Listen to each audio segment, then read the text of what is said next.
오늘은 예배에 관해서 말씀을 나누겠습니다. 우리 교회 주일학교 교훈은 평생 변하지 않습니다. 주일학교 교훈은 이렇습니다. 예배는 거룩하게, 교육은 성경대로, 생활은 모범되게. 이 말씀은 교사에게만 해당되는 게 아니고 또 학생들에게만 해당되는 게 아니고 오늘 우리 교회에 속한 모든 이들에게 주시는 메시지입니다. 다 같이 한번 따라 하십시다. 예배는 거룩하게, 교육은 성경대로, 생활은 모범되게. 그렇게 사시기를 주의 이름으로 축복합니다. 오늘 그 첫 번째 시간입니다. 예배는 거룩하게.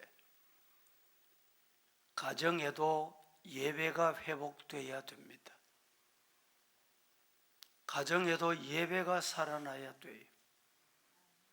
예배 드릴 때 형식적인 예배, 오늘 예배에 점 찍었다, 이게 중요한 게 아니라 거룩하게, 정말 하나님이 보실 때 정성 다하는구나, 바쁜데도 분주한데도 피곤할 텐데도 예배를 거룩하게 드리는구나. 우리 성도들의 가정이 교회 같은 가정, 그래서 자녀들도 아버지 어머니의 신앙, 조부모님의 신앙 본받고 닮고 배우고. 혹시 여러분 중에 야야 이리 오너라 예배 드리자, 그런데 자식들이 예배 드리는 게 불편해하는 자녀들 없어요? 반대로 시간이 딱 되면 아빠, 엄마, 할아버지 예배 드려야지 이러면 성경책 먼저 가지고 오는 자식들이 있습니까? 어느 편입니까? 어느 쪽이 좋습니까? 하나님이 어떤 가정을 좋아하실까요? 어떤 가정에 복을 주실까요? 자녀들에게 신앙적인 교육도 중요하지만 교육보다 더 중요한 것이 부모는 자식의 선생님이 되어야 돼요. 어떻게 자식의 선생님이 되느냐? 삶으로 가르치는 겁니다. 말로 가르치는 것이 아니라 엄마는 말뿐이야, 그러면 교육이 안 되는 거예요. 우리 아버지는 말하고 달라, 그러면 교육이 안 됩니다.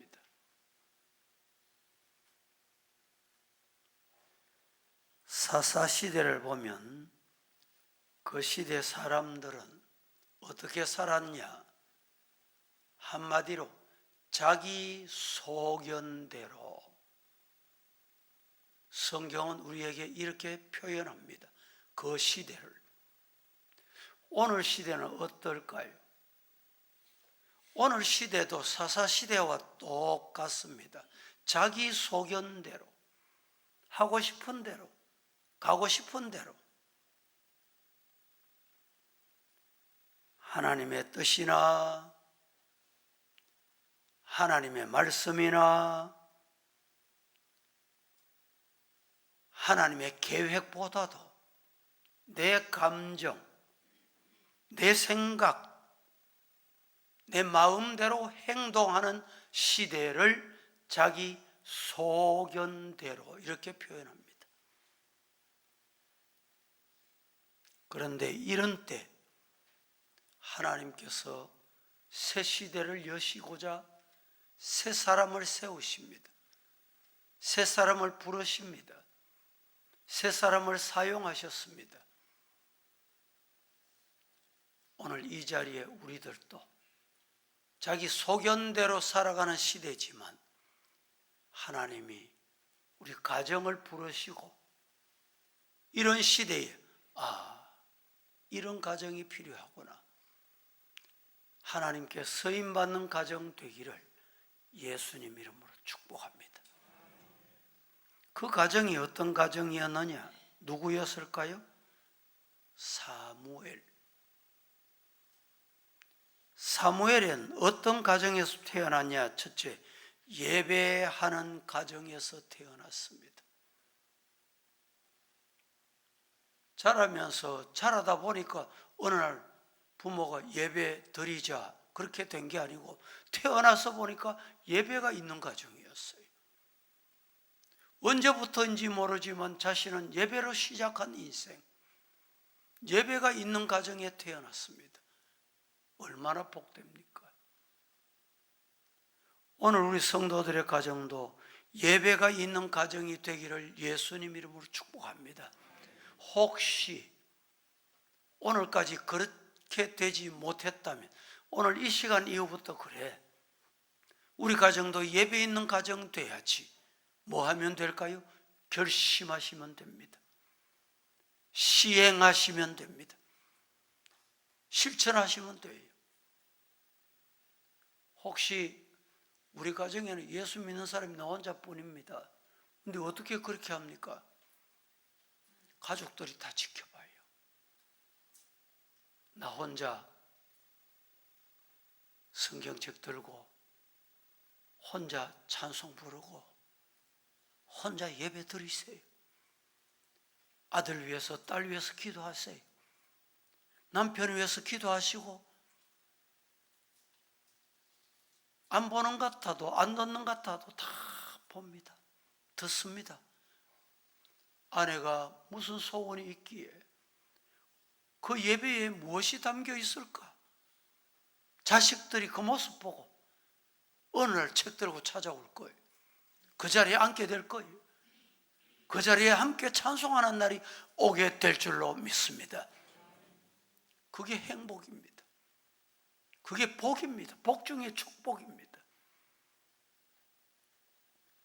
3절 말씀에 보면 이 사람이 매년 자기 성읍에서 따라합니다. 이 사람이 언제? 매년.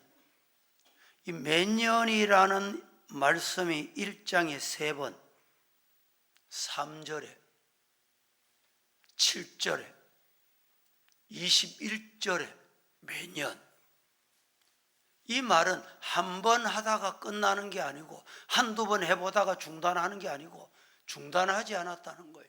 계속됐다는 말입니다. 매년. 우리 성도들도 한 해는 잘 하는데 그 다음에는 하던 게 없어지는 경우가 있습니다. 매년 자기 성읍에서 나와서 실로에 올라가서 여호와께, 만군의 여호와께, 살아계신 하나님께, 만군의 군대 중에 군대, 인간의 생사 화복을 다스리시는 여호와께 뭘 했습니까? 예배하며 제사를 드렸는데 오늘 우리 성도들 피곤해도 바쁘셔도 출근 시간이 바쁘셔도 매년 새벽기도, 계속 새벽기도, 가정 예배가 회복되기를 예수님 이름으로 축복합니다. 이 매년이라는 말 속에는 한두 번 하다가 끝나고 세월이 지나면 바뀌는 게 아니었다 이 말입니다. 어떤 상황, 어떤 환경에서도 하나님께 예배하는 가정, 오늘 우리 성도들 이런 가정 되기를 축복합니다. 그렇습니다. 이 시대가 어떤 시대입니까? 암흑 시대, 자기 소견대로 행하는 시대예요. 그런데 이 가정은 자기 소견대로 행하지 않았어요.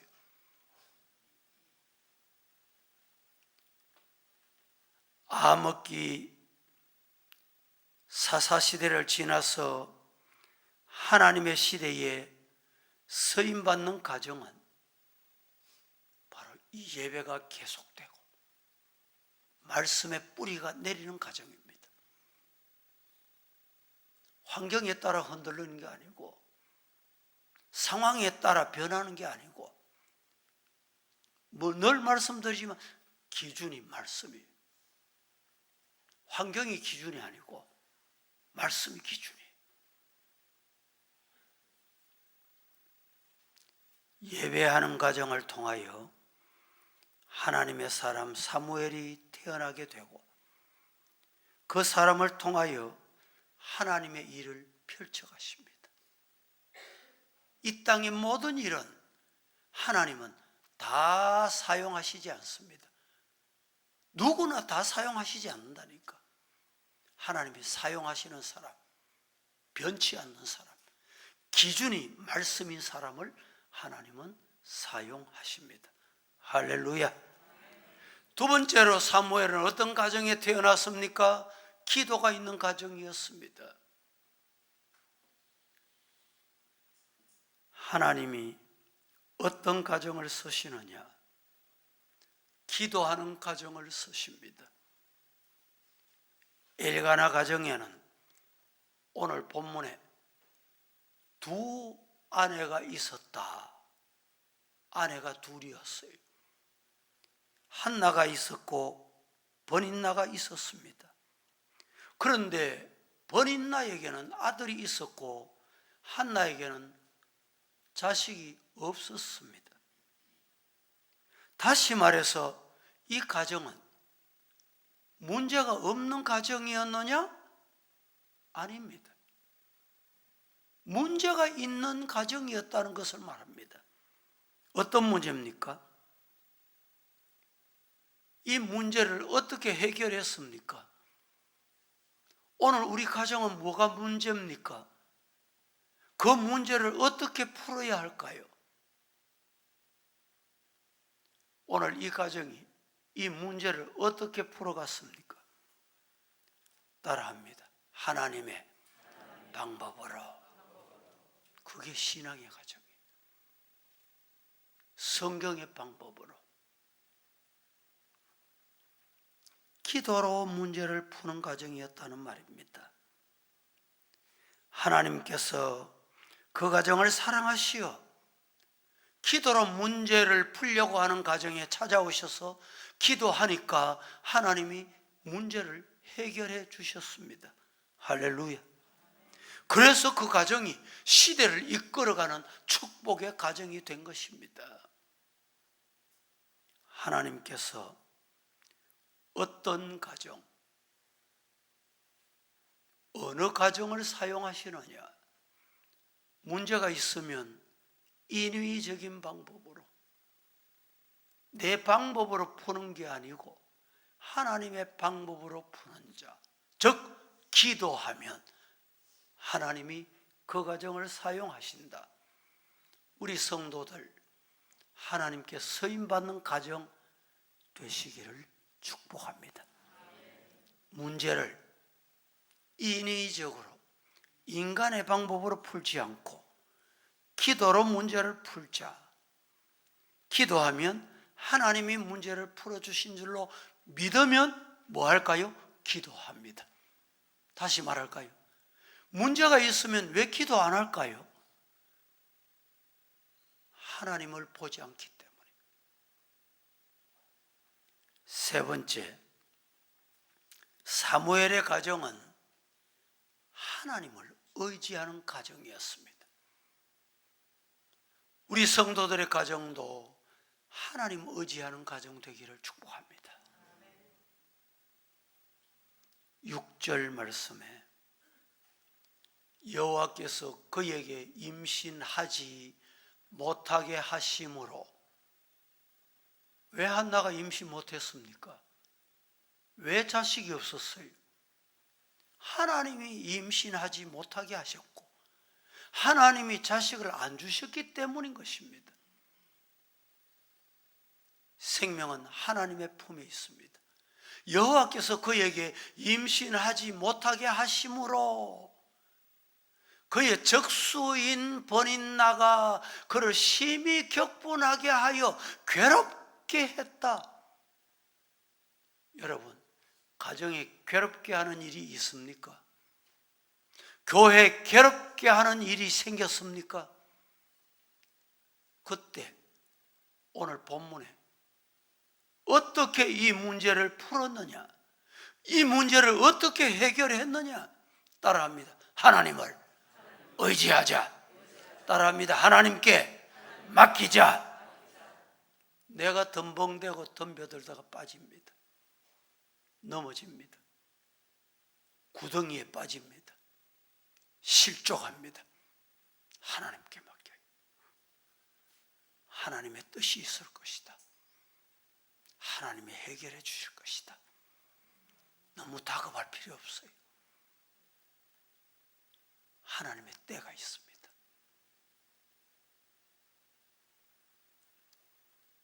여인이 아들을 낳지 못하는 것도 얼마나 마음이 상한 일이었겠습니까? 괴로운 일이었는데 두 번째 아내라는 번인나가 너는 아들 없지?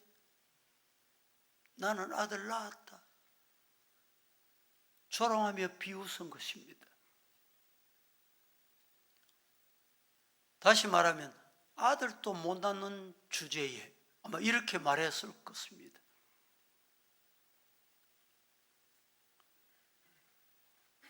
여러분, 이런 말을 들으면 얼마나 마음이 불편하겠어요? 얼마나 마음이 괴롭겠습니까? 7절에 보면 매년 한나가 여호와의 집에 올라갈 때마다 남편이 그같이 하매 버린나가 그를 격분시키므로 그가 울고 먹지도 아니했다. 무슨 말입니까? 왜 울었습니까? 기도했다는 말입니다. 하나님께 울부짖었다는 말입니다.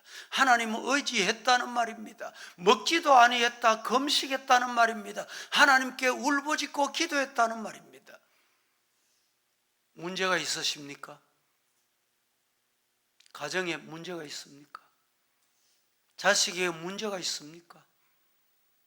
옆에 앉은 사람에게 문제가 있습니까? 남편에게, 부모에게 문제가 있습니까?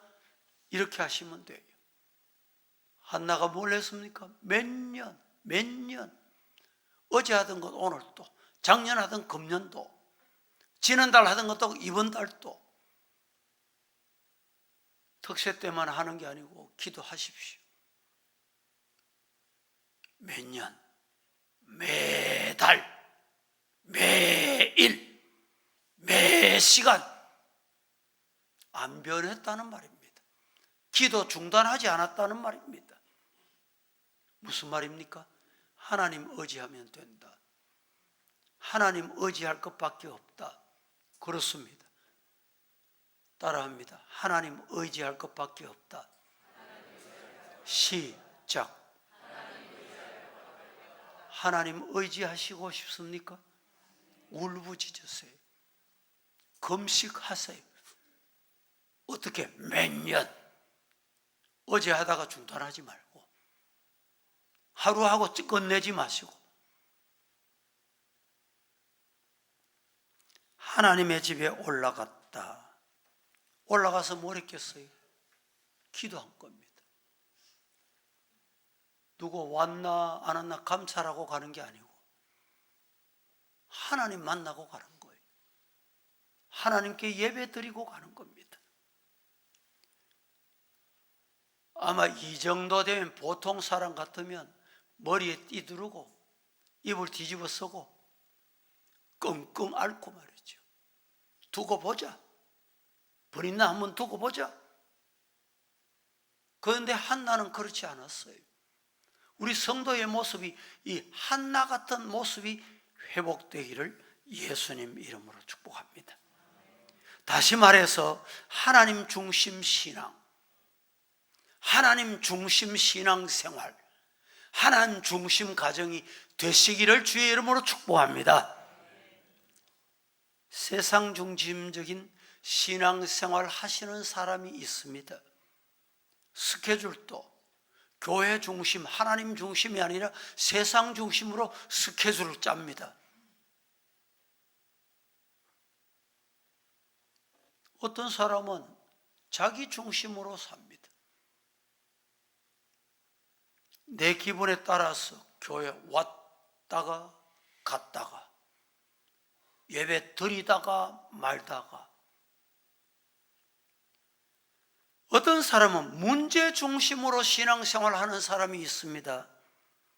문제 따라 교회 왔다가 문제가 커지면 기도하자, 문제가 안 보이면 기도가 끝나고 졸업하는, 기도 졸업장 받는 사람이 있어요. 하지만 진짜 신앙생활 하는 사람은 하나님 중심 신앙생활, 말씀 중심 신앙생활입니다. 따라합니다. 하나님 중심. 따라합니다. 말씀 중심 생활하자. 한나가 바로 말씀 중심 소유의 신앙인이었습니다. 한나를 통해서 위대한 사무엘을 배출했듯이 여러분의 부모님의 신앙 때문에 여러분의 자녀들, 여러분 조부모님 때문에 여러분의 자손들이 사무엘같이 하나님 앞에 귀히 쓰임받는, 자기 소견대로 행하는 이 시대에, 야, 저런 인물이 어떻게 저 가정에서 나왔나, 돌아보니 기도하는 가정이었구나, 예배하는 가정이었구나, 하나님 의지하는 가정이었구나. 오늘 본문에 자세히 보면 있고 없고, 한나에게는 자식이 없고 버린나에게는 자식이 있고, 여러분 가정에 돈이 있고, 어떤 가정은 돈이 없고, 없다고 낙심하지 마세요. 하나님 의지하시고 주시는 분도 하나님, 취하신 이도 하나님, 하나님 영광 위에 사시면 하나님이 공급해 주시고 채워 주십니다. 있고 있다고 교만하면 안 됩니다. 있다고 남을 멸시하면 안 됩니다. 가졌다고 여러분 어깨에 너무 힘들어가면 안 돼요. 하나님 앞에 겸손한 신앙, 하나님이 인정하시는 신앙 다 되시기를 예수님 이름으로 축복합니다. 세상 노래 중에 있을 때 잘해, 이런 노래도 있잖아요. 건강 주셨을 때 기도 많이 하세요. 가정 주셨을 때 예배 회복되세요. 가정이 하나님 모신 사철의 봄바람 부는 축복의 가정, 예배가 회복되는 가정, 우리 주일학교 학생 교사만이 아니라 우리 성도들의 가정이 예배가 회복되는 은혜의 5월 가정의 달 삼으시기를 예수님 이름으로 축복합니다. 오늘도 함께 찬송하십시다.